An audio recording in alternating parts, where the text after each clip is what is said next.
Tonight, a desperate search for an Arizona woman who vanished into thin air 3 months ago. Where is Jamie Laity? She was reported missing on May 28th, a full 2 months after her disappearance. Why did no one call police earlier? I'd love to ask Jamie's boyfriend that question. Detectives say Rick Valentini was the last person to see her.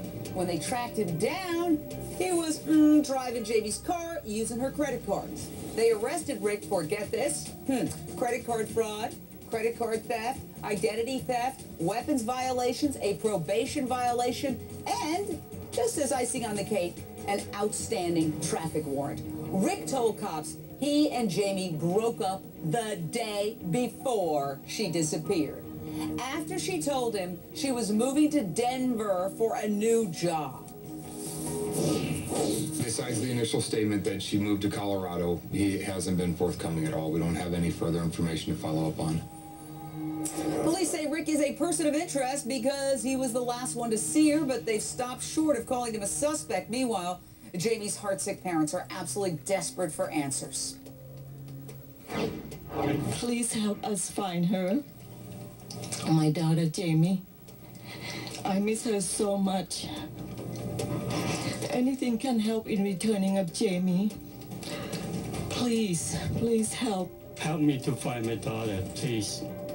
This is heartbreaking. Mike Brooks is back with us. Joining me on the phone, Jamie's dear friend, Sheila Dubbs. And we begin with Sergeant Joe Favazzo from the Chandler, Arizona Police Department. Sergeant, what is the very latest in your investigation, sir?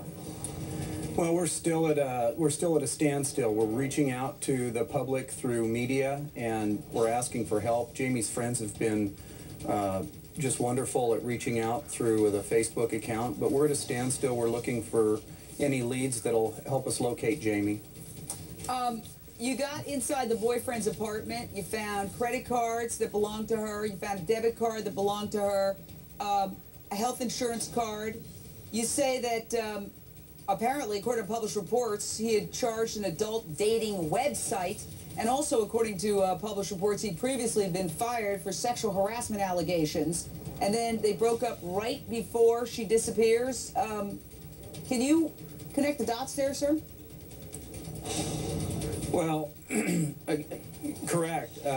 He claims that they had an argument, they broke up, and then she left for Colorado. The problem right now is we've not heard from her. We have no evidence to prove that she's living in Colorado. She left behind her keys, her wallet, her credit cards, her driver's license, everything that a person would need to travel anywhere with. So that's all been left behind. So we have no evidence to lead us to believe that she's living in Colorado.